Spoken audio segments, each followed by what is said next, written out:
Good morning, everyone. This is attorney Veronica McClendon in Macon, Georgia, and I have a question for you. Do you have a plan for the inheritance that you may receive in the future? And I'm asking this question because I was looking over the estate plan for one of my clients recently, and I remembered how she had directed that $200,000 would go to one of her children. And currently, this child is in their early 20s. So the hope and the goal is that this will be many years into the future before they receive this money from their parent. But I thought, what about if the parent passed away in the next few years and this child received this large sum of money? Would they have a plan for what they would do with that money?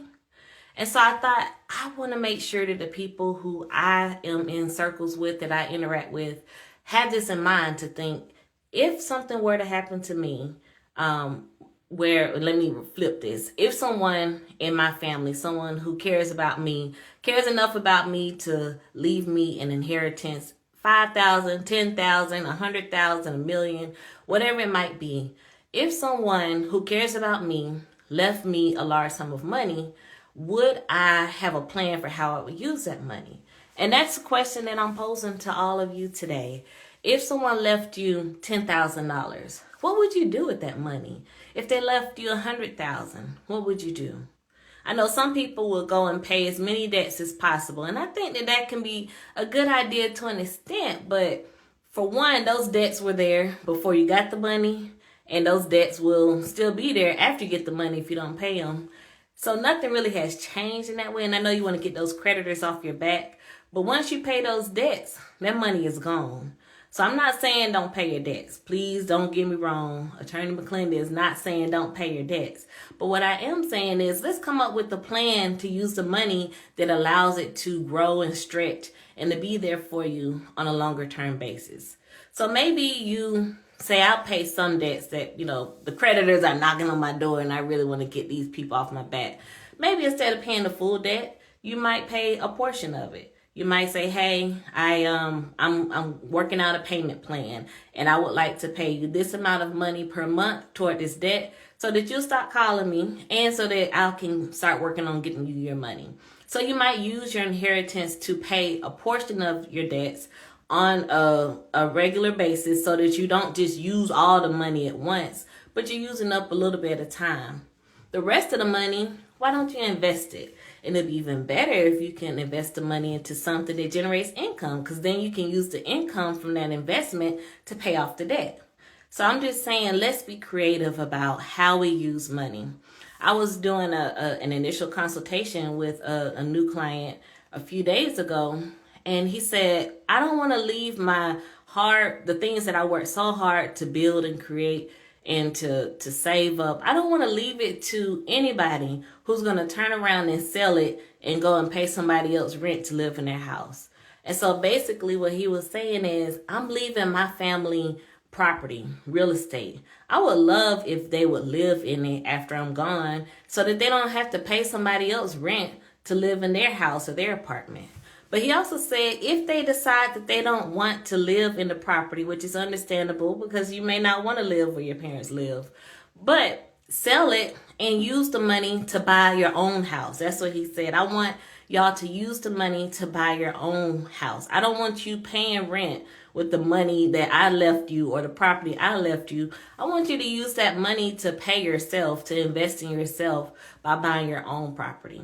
Or you can rent out the house that he left and use the income from that to buy your own place, or even to pay your rent. If you want to live somewhere where you're not looking to buy, you can use the income from the rental property to pay the rent where you're living, so that you still have this property in your name and you're able to use it as an investment.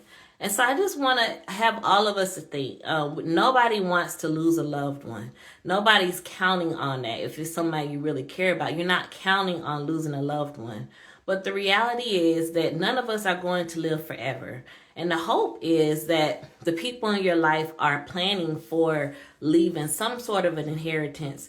The Bible says that a good man, and that's a good woman as well, leaves an inheritance for his children's children. And so in my mind, I don't want my parents leaving me anything. I want to be so old when my parents go that I don't care about any money they give me. But perhaps my children, I want them to be old too. But, they can still give my children some money. I want whatever my parents leave me to be an inheritance for my children, maybe for my grandchildren. Let's just keep it going. Like, when my parents are gone, it'll be going to my grandchildren. But either way, I'm not counting on anything from my parents or any of my loved ones. But if I did receive something, you never know. You could have like an aunt who, that was your favorite aunt, or you were their favorite niece and nephew, and they decided they wanted to leave something to you. And like I said, it could be 5,000, 10,000, 100,000, a million, whatever it is. Like, give me $5,000 and I will find something to do with it that's going to benefit me. I may not be able to pay off all my debt. I may not be able to buy a house with 5,000, but I can invest it. I can use it to go into my business and to help my business to grow. There are a lot of things we can do with any sum of money. And so let's have a plan for it. Let's not receive it and then before we even really get it, before it generates a first month of interest, it's already gone. Because again, if you weren't counting on that money before, the people who you owed money to, they can wait a little longer because they were going to be waiting before. So use that money for something that's going to help you to expand, help you to grow, help you to create generational wealth for yourself and the people who come after you. So I would like us to get into the habit of paying it forward. When I receive something, I'm not just using it as quickly as possible, but I'm finding a way to pay it forward. So think about that. Think about that now. Like, start looking into potential investment opportunities. If you are interested in buying rental properties, learn how to be a real estate investor.